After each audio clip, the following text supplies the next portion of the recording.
Hello everyone, welcome back to your channel hello pharmacist. इस video में बात करेंगे इन्वायरमेंट के मोस्ट इम्पोर्टेंट क्वेश्चन, क्योंकि ये कल आप लोगों का 15 तारीख को एग्जाम।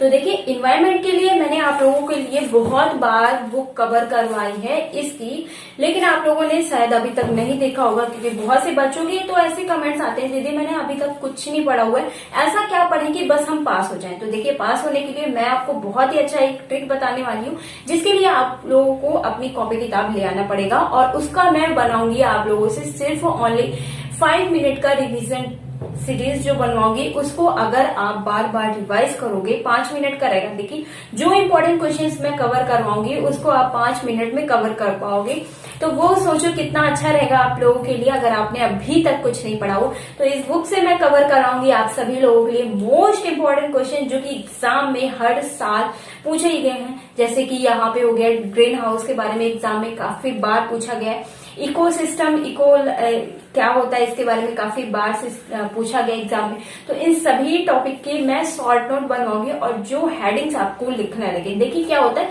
जब हम अपने पूरे बड़े से घर को एक लॉकर से और एक की सहायता से, की हेल्प से पूरा लॉक करके जाते हैं, ठीक है। तो हम लोगों को ऐसे ही अपने एग्जाम के लिए पूरा एक एग्जाम को एकदम घर समझना है, हाउस समझना है, और उसको लॉक करने के लिए हमारे पास एक की होगी, वो भी 5 मिनट वाली, 5 मिनट रिवीजन वाली एक की होगी आपके पास, जिसको आप सभी स्टूडेंट्स अपनी मेहनत से बनाओगे। मैं आपको बताऊंगी, ठीक है, ज्यादा टाइम वेस्ट नहीं होगा। जितनी देर की वीडियो रहेगी बस उतने में ही आपको ध्यान से सुनना रहेगा। और हाँ, रिवीजन बहुत ही ज्यादा करना पड़ेगा। जितना ज्यादा रिवीजन करोगे उतना ज्यादा आपके पास हेल्पफुल रहेगा, आपके लिए ही बहुत ही बेस्ट रहेगा। क्योंकि आपको ये सब्जेक्ट, इन्वायरमेंट का सब्जेक्ट, सिर्फ आज ही पढ़ना है, इसके बाद दोबारा कभी नहीं पढ़ना पड़ेगा। तो इस वजह से आज इस सब्जेक्ट को इतना ज्यादा टाइम दो कि भाई कह दो कि मुझे इस सब्जेक्ट को आज ऐसे पढ़ना है कि दोबारा मुझे नहीं पढ़ना है। क्योंकि अगर बैक लग जाती तो क्या हाल होता है सभी लोगों को पता है। इस वजह से आपको बहुत ही ध्यान लगा के, मन पूजा एकदम ध्यान लगा के करना है, ठीक है। तो चलिए स्टार्ट करते हैं। मोस्ट इंपोर्टेंट क्वेश्चन जो आपके लिए काफी ज्यादा हेल्पफुल रहने वाले, और आपको खुद पता चलेगा कि कौन सा क्वेश्चन कितनी बार पूछा गया है, कौन से ईयर में पूछा गया है। तो चलिए स्टार्ट करते हैं। और हाँ, आई रिक्वेस्ट यू, अगर वीडियो अच्छा लगे तो प्लीज मेरे भाइयों बहनों लाइक कर दिया करो। अगर आप नहीं करोगे, मैं आप सभी स्टूडेंट से कहती हूँ, अगर आप नहीं करोगे तो कौन करेगा। कोई फनी वाला या एंटरटेनमेंट चैनल नहीं कि सभी देखेंगे और सभी लाइक करेंगे। तो आप फार्मासिस्ट हो, आपको तो जरूर करना चाहिए। चलिए स्टार्ट करते हैं, और कोई भी बिना टाइम वेस्ट किए, okay, finally like share subscribe. Bye guys, continue करते हैं। फोकस ऑन द स्क्रीन, जिसपे आपको सिर्फ और सिर्फ आपके काम की चीज ही दिखने वाली है। देखिए, एनवायरनमेंट में अगर आपसे पूछा जाएगा तो इस सब के बारे में पूछा जाएगा। वायु प्रदूषण, air pollution, water pollution, noise pollution and pollution. तो इसमें जो इम्पोर्टेंट है वही हम लोग कवर करेंगे। देखिए, यहाँ पे फर्स्ट क्वेश्चन यहाँ पे दिखाया गया है, इंपॉर्टेंट वाला कवर कर रहे हैं, ठीक है। पर्यावरणीय प्रबंध पद्धति क्या है, इसके क्या आशय है, पर्यावरणीय संबंध की महत्वपूर्ण आवश्यकताओं के बारे में बताना है, ठीक है। दूसरा क्वेश्चन, यही आंसर आपको लिखना है। यही क्वेश्चन देखिए घुमा के किस तरह पूछा गया, पर्यावरणीय प्रबंध की आवश्यकताएं तथा उनका संक्षेप में वर्णन कीजिए। तो ये 2015 में पूछा गया और कई बार पूछा गया है। तो इसके बारे में देखिए यहाँ पे लिखा हुआ है। आप सभी लोग जो यहाँ पे लिखा हुआ है ना, ये सब कुछ आप जानते हो, क्योंकि इतने इंटेलिजेंट समझदार हो ही, क्योंकि हम लोग एक इन्वायरमेंट में रह रहे हैं। देखिए, बस किताबी नॉलेज के बारे में आपको देखना है कि किस तरह से, किस ढंग से लिखना है। तो देखिए, पर्यावरणीय संबंध जो पद्धति है, एक ऐसी पद्धति है जिसके द्वारा प्रमुख पर्यावरणीय प्रक्रियाओं एवं जैव प्रणाली अनुरक्षण, जैव विविधता की रक्षा, पर्यावरणीय प्रदूषण का नियंत्रण, जनसंख्या स्थिति, व्यय पद्धति तथा उनके उपयोग, भूमि उपगठन का नियंत्रण, जैव प्रजाति मतलब कि मनुष्यों के द्वारा किया जाता है। ये सब क्या है, पर्यावरण के अंतर्गत आता है, ठीक है। नियंत्रण करने व कम करने के लिए मार्ग दर्शाया जाता है, ये सब पर्यावरण के अंदर आता है, ठीक है। ये सब हम लोग जानते हैं। अब देखते हैं हम लोग यहाँ पे, देखिए आपको हेडिंग क्या डालनी है। हेडिंग हम लोग कहा था आपको मोस्ट इम्पोर्टेंट लिखना है, ठीक। ये क्वेश्चन डालना है। फिर आपको यहाँ पे देखिए इम्पोर्टेंट रिक्वायरमेंट ऑफ इन्वायरमेंट, मतलब कि पर्यावरण में क्या रिक्वायरमेंट ज्यादा है, ठीक है। तो देखिए यहाँ पे हेडिंग्स पड़ी हुई हैं। जो बच्चे इंग्लिश में चाहते हैं तो देखिए इंग्लिश में आप कन्वर्ट करके लिख सकते हो। यहाँ पे मेरे पास सिर्फ यही बुक है और बुक नहीं है, इस वजह से नहीं कवर हो पाता। तो देखिए, जैव विविधता की रक्षा, पर्यावरण प्रदूषण का नियंत्रण, जैव प्रणाली का, पर्यावरण प्रक्रिया का अनुरक्षण, और सभी पॉइंट्स जो जो आपको लगता है कि ये पर्यावरण में बहुत ज्यादा प्रदूषण फैला रहा है, वो सब आप वो पॉइंट्स लिख सकते हो। ठीक है, बहुत ही शॉर्ट क्वेश्चन है और बहुत ही इजी क्वेश्चन है। देखिए यहाँ पे लिखा हुआ है वनों के विनाश तथा रेगिस्तान में वृद्धि को रोकना। ये सब क्या है, आपको खुद पता है कि हमें पर्यावरण मतलब कि अपने इन्वायरमेंट को कैसे स्वच्छ रखना है। तो ऐसे ही आपको 10 पॉइंट्स लिख देने। ठीक है, आपका शॉर्ट क्वेश्चन कंप्लीट हो जाएगा। अब हम लोग बात करते हैं दूसरा जो नेक्स्ट है, मोस्ट इंपॉर्टेंट क्वेश्चन है, काफी बार एग्जाम में पूछा गया था, मेरे क्वेश्चन पेपर में भी ये क्वेश्चन आया था। ISO 1400 की उपयोगिता सापेक्ष में लिखे। सापेक्ष में लिखना मतलब कि ये क्या है, और ऐसे दूसरा अथवा ये, यही क्वेश्चन आंसर यही रहना है। क्वेश्चन घुमा घुमा के पूछा जा सकता है। तो देखिए ISO 1400 मानवीकरण हेतु अंतरराष्ट्रीय संगठन ICO 1400 का प्राथमिक संबंध जो है वो पर्यावरण से संबंधित है। इसका अभिप्राय क्या है, ये है। तो ये हो गया एक सब्जेक्ट, मतलब कि हेडिंग टाइप का हो गया है ना, और इसका अभिप्राय क्या है, ये है। तो यहाँ पे आपको समझना है क्या क्या आपके लिए इम्पोर्टेंट है। ये जो पर्यावरण गतिविधियां के कारण उन पर होने वाले घातक प्रभाव, देखिए घातक प्रभाव, पर्यावरण प्रदर्शित सतत सुधार करना, ठीक है, ये किसमें आता है, ISO 9000 के अंतर्गत आता है, जो कि मुख्य रूप से गुणवत्ता प्रबंधन से संबंधित है, तथा ISO 1400 जिसके अंतर्गत पर्यावरण संबंधी का प्रयोग मानसिक प्रगति समीक्षा व उनकी वजह से होने वाले लाभ उपरोक्त को लागू करने हेतु दिशा निर्देश मतलब कि गाइडलाइन दी जाती है। ठीक है, तो ये किसके अंदर, 1400 के अंतर्गत आता है। ठीक है, अब देखते हैं हम लोग यहाँ पे इन्वायरमेंट मोस्ट इंपोर्टेंट क्या है आपके लिए। इसका जो आकलन है वो 152 मतलब कि 152 देशों में 63,000 संगठन द्वारा कराए गए थे। ठीक है, अब देखिए यहाँ पे देखते हैं, यहाँ पे इम्पोर्टेंट है 75 मतलब कि मानवीकरण प्रकाशित किया गया था 7,750 में, और 1992 मतलब 1992 में ये मानवीकरण पब्लिश हुआ था, की स्थापना की गई थी। लगभग EMS मतलब कि इको मैनेजमेंट ऑडिट स्कीम की स्थापना की गई थी। इंटरनेशनल स्टैंडर्ड ऑर्गेनाइजेशन जिसे ISO भी कहा जाता है। तो इसका आपसे अगर फुल फॉर्म पूछा जाएगा तो आपको ये याद रखना है, इंटरनेशनल स्टैंडर्ड ऑर्गेनाइजेशन। ठीक है, ये कब हुआ था, 750 से 794 में हुआ था। तो इतना था इसके लिए इम्पोर्टेंट पॉइंट कि आपको अगर ये क्वेश्चन पूछा जाएगा तो सिर्फ इतना इतना लिखना है। आई होप आप लोगों ने क्वेश्चन को नोट किया होगा, और जो जो पॉइंट मैंने बताया उतना उतना बस आपको नोट करना है। इससे क्या होगा, आप 5 मिनट में ही पूरा इंपॉर्टेंट क्वेश्चंस को रिवाइज कर पाओगे और एग्जाम में अच्छे से लिख पाओगे। और अगर आप लोग इस तरह चार्ट बना लोगे, ध्यान दे लोगे, थोड़ा सा मतलब इसमें ध्यान देने वाली बात है, सेंस लगाने वाली बात है, और कुछ ज्यादा नहीं है। देखिए यहाँ पे 14,000 लिखा है, 14,001 लिखा हुआ है, 14,010 लिखा हुआ है, 11 लिखा है। बस आपको 12 तक लर्न करना है। ठीक है, 12 तक आप लर्न करना। और फिर देखिए यहाँ पे इंपॉर्टेंट क्या है, पर्यावरणीय प्रबंध पद्धति का सहायक तकनीक के लिए गाइडलाइन मार्गदर्शन दिया गया था। ठीक है, पर्यावरण प्रबंध, इसमें देखिए उपयोग के लिए दिशा निर्देश गाइडलाइन दिया गया था, सेम वही है। दिशा निर्देश पर्यावरणीय ऑडिटिंग की सामान्यता सिद्ध दिखाई गई थी।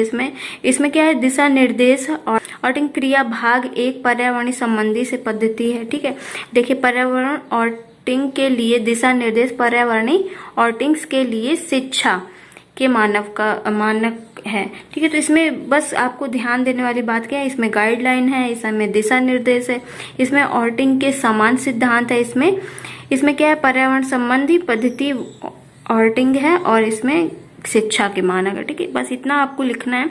तो मतलब कि कॉपी भर जाएगी और फिर टीचर को लगेगा हाँ इतना चार्ट वार्ट बनाया तो अच्छा ही लिखा है। अब हम लोग देखते हैं नेक्स्ट क्वेश्चन, पर्यावरणीय प्रबंध के उद्देश्य क्या हैं। ठीक है, इसके स्पष्ट कीजिए। तो बहुत ही ज्यादा इंपॉर्टेंट, पर्यावरण प्रबंध के उद्देश्य, ऑब्जेक्टिव ऑफ एनवायरमेंट मैनेजमेंट, व्यक्ति या समाज की आवश्यकता या वरीयता के आधार पर पर्यावरण को प्रबंध पद्धति के अनेक प्रकार से उनको किया गया। ठीक है, इसमें क्या बताया, समान पर्यावरण प्रबंध पद्धति का मुख्य उद्देश्य पर्यावरण की गुणवत्ता को बनाए रखने के लिए वास्तविक या है कि पर्यावरण गुणवत्ता विश्लेषण विभिन्न व्यक्तियों द्वारा विभिन्न प्रकार से किया जाता है। पर्यावरण प्रबंध पद्धति के उल्लेख में मुख्यतः निम्न ढंग से व्यक्त किया जाता है। नंबर 1 में उत्पादक और नवीनीकरण की संतुलना चक्र के माध्यम से उपयोग वनस्पति पदार्थों तथा अनावरण उत्पाद को सुनिश्चित करता है। सेकंड नंबर है मनोरंजन, सौंदर्य प्रसाधन तथा आवश्यकताओं की पूर्ति करने के लिए सुनिश्चित हेतु पर्यावरण की गुणवत्ता का संरक्षण करता है। बहुत ही ईजी है और इस टाइप के क्वेश्चन आपसे जरूर पूछा जाएगा, तो आपको ऐसे ही लिखना है। अगर लॉन्ग पूछा जाएगा तो इतना आपने पढ़ लिया है, आपको पता चल गया है कि मतलब लिखना क्या है, ठीक है, किताबी नॉलेज में। तो इतना आप लिखोगे तो अच्छे से मतलब हो जाएगा आपका पूरा क्वेश्चन कंप्लीट। देखिए ये बहुत ही मतलब एरर है कि अगर आ ही जाएगा अगर क्वेश्चन तो फिर आपको कैसे लिखना है। तो इसमें ध्यान देने वाली बात क्या है कि ये 22 नवंबर 2000 द्वारा केंद्रीय गजट ने प्रकाशित किया था, ठीक है। ये वॉइस पॉल्यूशन नहीं होना चाहिए, ध्वनि प्रदूषण मतलब नॉइज पॉल्यूशन, ठीक है। इसके अंतर्गत आपको सब कुछ पता है कि 10 से 12 बजे के बाद कहीं पे भी आपने देखा होगा 12 बजे के बाद नहीं अलाउड होता है लाउड स्पीकर बजाना, ठीक है। तो ये नॉइज पॉल्यूशन के अंदर आता है और सब कुछ आप जानते हुए कि क्या लिखना है क्या नहीं लिखना है, बस ध्यान क्या देना है आपको, ये ध्यान देना है दिनांक 22 नवंबर 2022 द्वारा केंद्रीय गजट ने प्रकाशित किया था, ठीक है। और इसका संशोधन एक बार कब 11 अक्टूबर 2002 द्वारा संशोधित किया गया था। और वही कहानी है, इसके अंतर्गत अगर कोई अन्याय करेगा तो फिर उसको दंडित किया जाएगा, ये सब पूरा कहानी है। अगर आपसे वाटर पॉल्यूशन के बारे में पूछा जाएगा तो इस तरह क्वेश्चन देखिए, जल प्रदूषण नियंत्रण के लिए अधिनियम 1974 वर्णित मुख्य प्रावधानों का प्रकाश डालते हुए केंद्रीय प्रदूषण बोर्ड ने किया था, ठीक है। जल प्रदूषण नियंत्रण, ठीक है, अधिनियम कब 1974 में, ठीक है। कब किया गया था 1974 में। यही है इस अधिनियम के जल प्रदूषण की रोकथाम, मतलब कि जहाँ पे जल प्रदूषण कैसे फैल रहा है, अगर कोई फैक्ट्री है उसका पानी, गंदा पानी जो गंगा में जा रहा है या नदियों में जा रहा है उससे वाटर पॉल्यूशन ही हो रहा है, ठीक है। और फिर ऊपर जा रहा है तो फिर बहुत ही ज्यादा एसिड हो जा रहा है, तो एसिड ड्रेन हो जा रही है।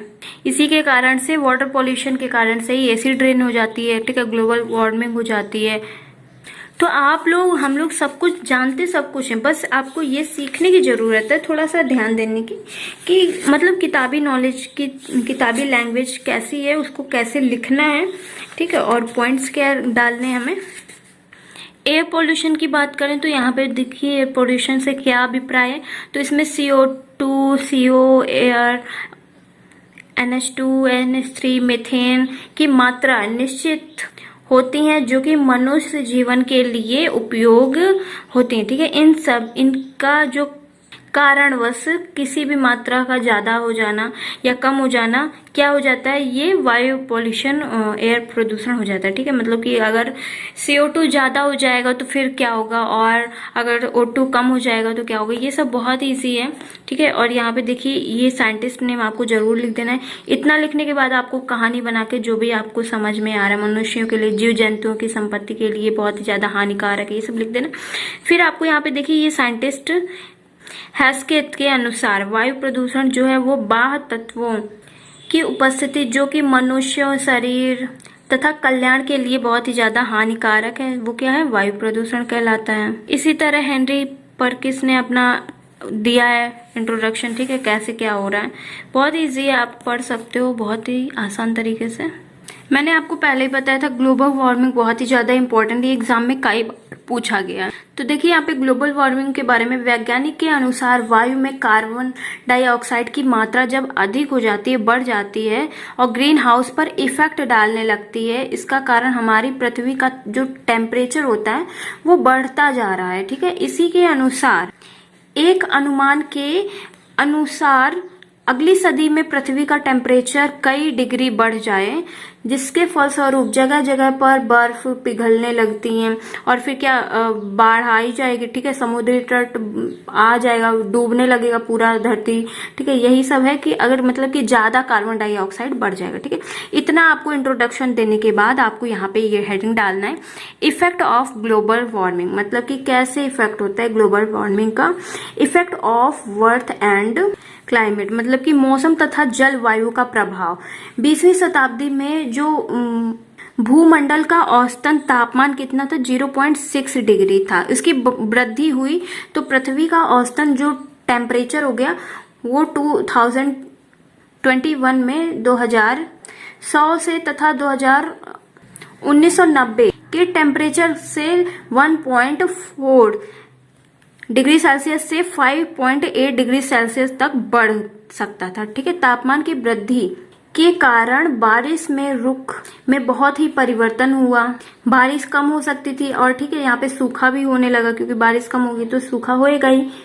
और सेकंड हेडिंग डालना है सी लेवल चेंजेस, मतलब कि समुद्रों में क्या परिवर्तन हुआ। ठीक है, तो 20वीं शताब्दी में जब ये कम वर्षा हुई थी, बारिश हुई थी, तो फिर समुद्र तटी में 1.2 मिली बढ़ रहा था। मतलब कि पूरा पानी जा ही नहीं पा रहा था आसमान से, तो बरसेगा कहां से। ठीक है, बढ़ रहा था। यह अनुमान लगाया गया कि 2100 में एक विश्व औसतन समुद्र 1990 तक 0.88 मीटर ऊपर हो जाएगा। ठीक है, यही सब बताया गया। थर्ड पॉइंट यहाँ पे डालना है effect on range species distribution, मतलब कि प्रजाति वितरण में क्या होगा। भूमंडल तथा पृथ्वी के तापमान में बढ़ोतरी से तापमान विस्तरों में परिवर्तित संभावित है और इसीलिए जीवों का अक्षयशी लॉन्गिट्यूडाइड को परिवर्तन मतलब कि पैटर्न पर प्रभावित होता है। कई प्रजाति तो ऐसी हैं जो टेम्परेचर वृद्धि के नहीं सहन कर सकती थी और फिर वो लुप्त हो गई, खत्म हो गई। इसी का फोर्थ हेडिंग डालना है आपको। देखिए, क्वेश्चन नोट करना है और जो मैं हेडिंग बता रही हूँ ना, बस उतना ही डालना है आपको और ये सुन लेना है। ठीक है, इससे क्या होगा कि आपको की पॉइंट पता रहेगा और आप हेडिंग डालोगे और लिख लोगे। भूमंडल ताप को बढ़ने से भोजन उत्पादन में कमी हो गई, मतलब कि ज्यादा गर्मी हो जाती है तो फिर पेड़ पौधे जल जाते हैं। ठीक है, पूरा वर्षा अच्छे से नहीं हो पाती है। इससे 1% तापमान वृद्धि से चावल की जो उत्पादन होता है, चावल जो ग्रो होता रहता है, उसमें 5% की कमी आ जाती है क्योंकि चावल जो होता है वो वाटर में ही होता है। ठीक है, ग्रीन हाउस गैस उत्सर्जित होने को कम करने के लिए ईंधन का प्रयोग को कम करना और वनस्पति अंशदान की वृद्धि, कार्बोनेट उर्वरक का प्रयोग को कम करना, क्लोरोफ्लोरोकार्बन को विकसित इत्यादि भूमंडल तापमान को बढ़ने से रोकने के लिए कुछ प्रभावी उपाय हैं। और नेक्स्ट क्वेश्चन पूछा जाने वाला है ओजोन परत, ओजोन लेयर क्या होती है। ठीक है, ये एग्जाम में काफी बार पूछा गया। ओजोन वायुमंडल का एक प्राकृतिक अवयव है जो कि ऑक्सीजन 3 परमाणुओं से मिलकर बना हुआ है। वास्तव में वायुमंडल 5 भागों में बटा है, जहाँ पे पृथ्वी 11 किलोमीटर ऊंचाई तक परत ट्रैप्टोस्फीयर से, जिसका लगभग गैस पाई जाती है। ठीक है, उसमें कवर्ड होती है। तो इसको मैंने पहले भी पढ़ा रखा है और इसमें स्ट्रेटोस्फीयर कहलाती है जो कि ओजोन होती है। ठीक है, इसी से कवर रहता है, बस उतना आपको ध्यान देना है। और यहाँ पे स्ट्रक्चर जरूर बना लेना अगर ये क्वेश्चन पूछा जाएगा। आपको सन बनाना है और फिर लहरती हुई लाइन खींच देनी है। ठीक है, लहरती हुई लाइन 4 खींच देनी है और फिर आपको यहाँ पे अपना ड्रीम हाउस बना लेना। ठीक है, छोटे छोटे से घर बना देने और फिर यहाँ पे आपको CA2 CH ऐसे करके लिख देना, कुछ भी लिख सकते हो। और फिर ऐसे ऐसे मतलब कि देख ही रहे हो कितना तीरे वीरे बनाना है और ज्यादा कुछ नहीं है। अल्ट्रावायलेट रेजेस लिख देना है यहाँ पे, और यहाँ पे थर्मोस्पेस लिख देना, म्यूसोस्फीयर लिख देना। ठीक है, स्ट्रेप्टो स्पेस लिख देना। तो ये तीनों आपको नाम लिख देना और बस इतना कर देना और कुछ नहीं करना है आपको। ये स्ट्रक्चर बन के तैयार हो जाएगा।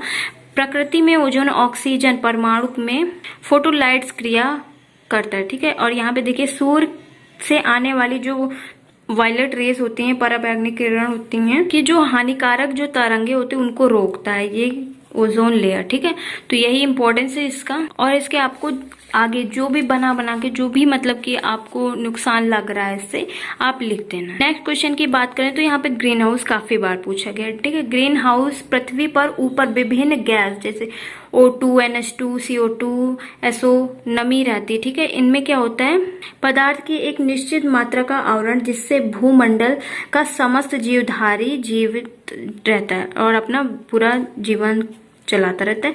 सूर्य से आने वाली विकिरण की ऊर्जा को पृथ्वी तक आने देता है, परंतु पृथ्वी में परिवर्तित होकर किरणों का वापस हो जाती हैं। किसके कारण? ग्रीन हाउसेस की वजह से, ठीक है। इस प्रकार सूर्य की ऊर्जा पृथ्वी तक आकर स्ट्रेटोस्फीयर क्षेत्र में रह जाती है। परिणाम स्वरूप जैवमंडल में स्ट्रेटोस्फीयर क्षेत्र का तापमान बढ़ जाता है। इससे ही ग्रीन हाउस का प्रभाव कहते हैं, ठीक है। तो ये रहा आपका इम्पोर्टेंट पॉइंट। इतना लिखने के बाद आपको जो भी समझ में आए ग्रीन हाउस से इफेक्टेड, जो भी उसका दुष्प्रभाव दिखे, सब कुछ लिख देना है। इसके बाद आपको इसका स्ट्रक्चर इस तरह बनाना है।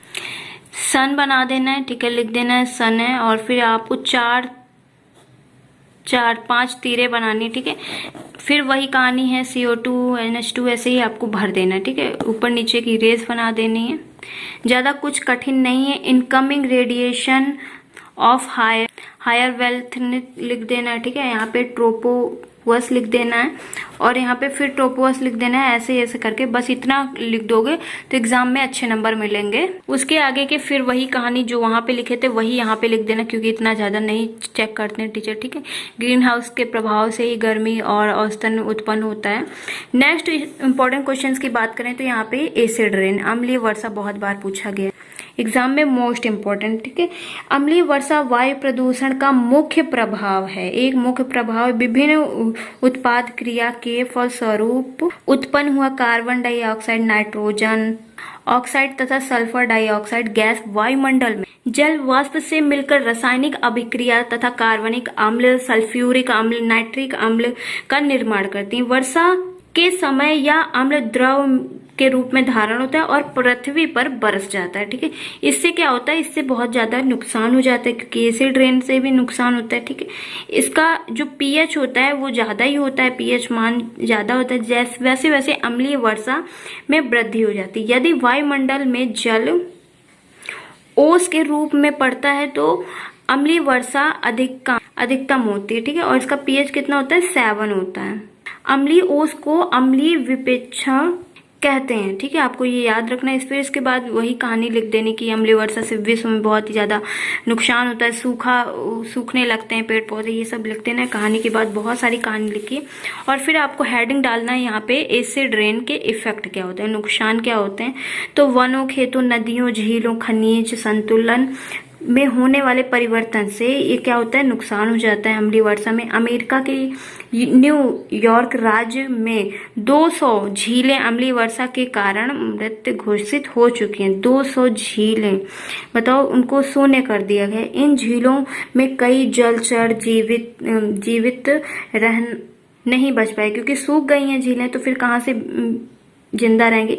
इसी प्रकार स्वीडनिया में लगभग 4,000 तथा नर्वों में लगभग 1,500 झील मछलियां विहीन हो गई, मतलब मछलियां खत्म हो गई, ठीक है। यही सब लिखना है कि इतनी वजह से इतना नुकसान हुआ है। सेकंड पॉइंट डालना है इसका, एसिड रेन की वजह से फसलों में, वनोपज में, जलीय में इसका बहुत ही ज्यादा नुकसान देखने को पड़ता है। अम्लीय वर्षा से पत्तियां नष्ट हो जाती हैं। पत्तियां मतलब एसिड पड़ेगा तो क्या होगा? जल जाता है ना, ज्यादा ही खट्टा रहता है, क्योंकि पत्तियां पौधों में भोजन निर्माण करने का कार्य करती हैं। अम्लीय वर्षा भोजन निर्माण की दर बहुत कम हो जाती है। अम्लीय वर्षा का असर मृदा तक भी पड़ता है। तब जो मिट्टी होती है उसमें अम्लीय हो जाती है और जो मिट्टी होती है, मृदा होती है, उसकी उत्पादक कम हो जाता है। मतलब ज्यादा फ्रूट्स वगैरह खेत में अगर सब्जियां उगाई गई हैं तो वो कम हो जाती हैं। और यहाँ पे देखिए भौतिक पदार्थ, मतलब कि अम्लीय वर्षा से क्या क्या नुकसान होता है। भारत का ताजमहल में देखते हो आप लोग, येलो पड़ जाता है, मतलब पेंट नहीं रहता है। ये सब लिखा हुआ है, ठीक है। यहाँ पे देखिए अम्लीय वर्षा को रोकने के उपाय, मतलब कैसे रोका जा सकता है। जो मृदा, मिट्टी तथा झीलों में अम्लता को कम करने के लिए चूना मिलाया जा सकता है, ठीक है। तेल के विकल्प ताप विद्युत जो बिजली बन रही है को स्थान पर गैर पारंपरिक ऊर्जा को बढ़ा दिया जाता है। इसी के कारण अम्लीय वर्षा, ठीक है। और कारखानों में सल्फर डाइऑक्साइड को कम करके और वाहनों द्वारा जो गैस की मात्रा हो रही है उसको सर्जित करने के लिए ये एसिड रेन बहुत ही ज्यादा खतरनाक, ठीक है। तो ये सब है हो गए इसके मतलब कि कैसे कम किया जा सकता है। और फ्रेंड्स, आई होप आपके लिए वीडियो काफ़ी ज़्यादा हेल्पफुल रहा होगा। और ये टॉपिक एग्जाम में कई बार पूछे गए, वीडियो को ध्यान से देखना, फिर से रिवाइज कर लेना। जो मैंने इंपॉर्टेंट पॉइंट्स बताए हैं आपको, हेडिंग्स उसको जरूर लिख लेना है, ठीक है। और आज मेरे सिर में पता नहीं क्यों बहुत तेज से दर्द हो रहा है, पता नहीं क्या टेंशन हो रखी है। तो इसी के साथ मैं आपको बहुत ही अच्छा एक मोटिवेशन देती हूँ, एवरीथिंग इज अ टेम्परेरी। जो नींद उड़ा देता है। तो चलिए, आई होप आपके लिए वीडियो काफ़ी ज़्यादा हेल्पफुल रहा होगा। और वीडियो को ध्यान से देखना, रिवाइज करना, जरूर अच्छे से समझ में आएगा। Thank you, take care, best of luck, God bless you. अच्छे से एग्जाम देके आना और फिर कमेंट करके बताना कैसा रहा। Bye bye guys.